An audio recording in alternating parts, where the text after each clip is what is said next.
And constantly stir. Okay, so how are the ribs? They doing okay? Do you think you can make this at home? Yes? All right.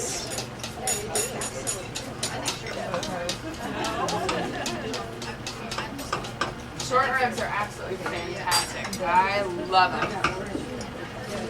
Oh, you did it. All right, we want to keep this stirring here.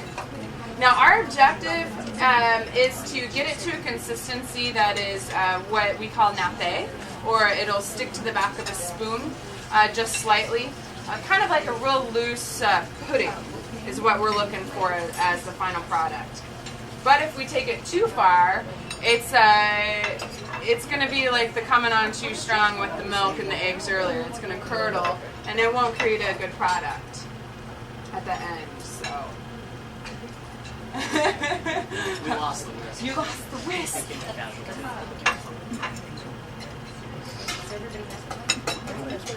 I think that's everyone. Everyone has something to eat. Perfect.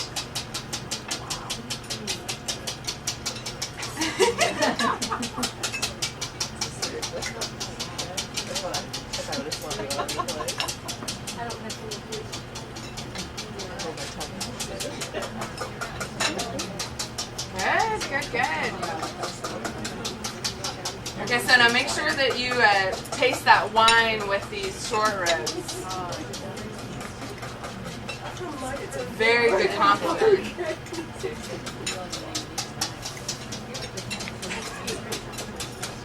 Okay, this is starting to change texture, so I just want to make sure that I don't let it cook too terribly long. As you can see, some of it on this side is starting to cook just a little bit too much. So I want to take it off. I want to take a break and make sure that the heat of the pan kind of slows down just a touch.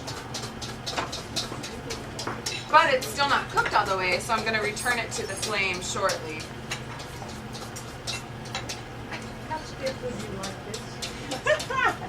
If you're tired, I can pick up a soft piece. Very cool. See, now you understand the concept that you totally burned off at least half the dessert.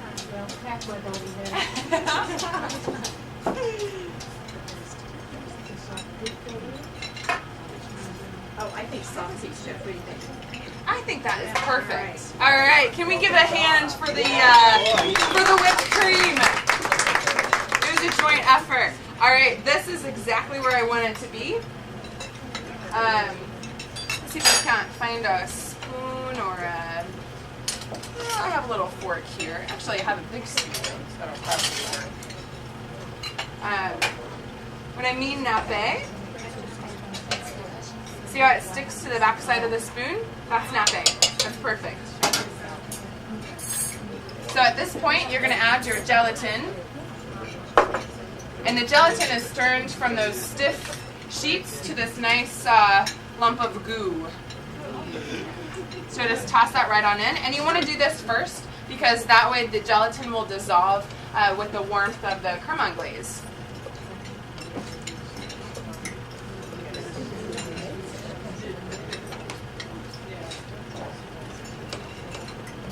So once again, it's just getting a little bit thicker, which is good.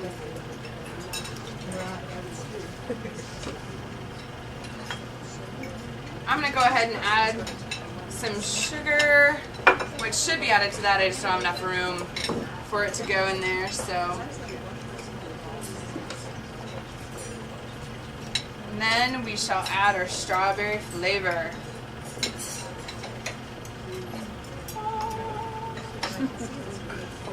This is the fun part.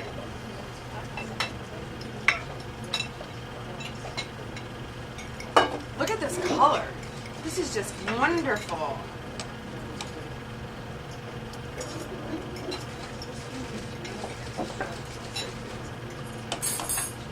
Now, this is also a kind of a tricky part is that we need to make sure that it's at room temperature before we add the cream to it, because if it is any warmer than room temperature, the whipped cream won't keep its airiness. It'll just kind of melt, and we want it to be nice, light, fluffy, and airy. So I'm just going to keep stirring it a little bit longer while I hear these moans and groans from the beef short ribs. All right, fantastic. Okay. Thanks to the lovely assistants, this cream is absolutely perfect. We wanted soft peaks, and this is soft peaks. So they did a great job.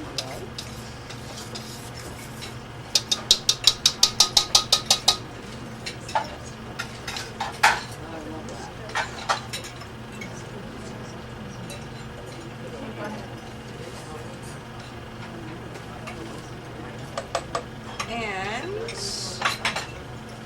we're just going to pour it in a little bit at a time. Renee, He's here. I'm sorry, we're just kind of lost in this whole ribs experience. But there's a little hint here that we can't remember what There's a little bit of cayenne in the rub. A little bit of cayenne, a little bit of coffee, and a little bit of pepper. It's a nice surprise. Good. So can anybody guess what the surprise is for this entire evening? Anybody?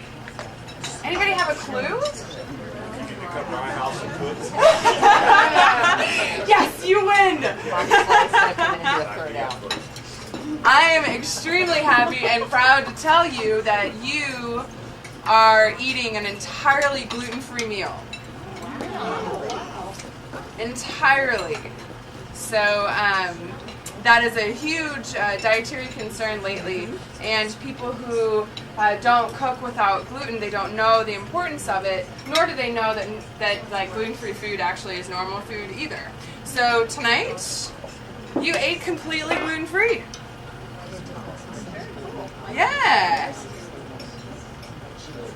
So the next time, you know, that pesky relative that always has to have a special diet comes over, you can pull this out and say, ha, we got you covered this time.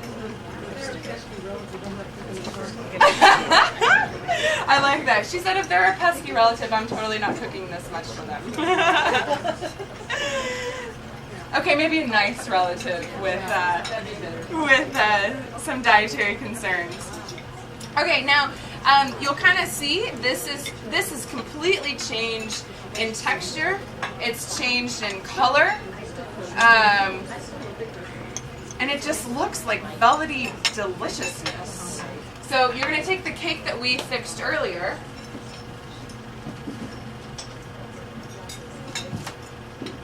And you're going to pour it on top.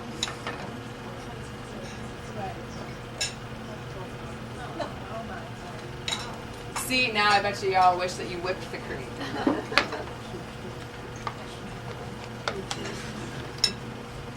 And then we need to put it in the refrigerator. This is going to take approximately 2 hours to set up. Also, you can do it the night before. And another nice surprise to this menu is that you can do almost everything the night before, except for maybe the salad. So all we're going to do now is just pop it into the refrigerator and call it good. And that is it for the cooking demo portion of it.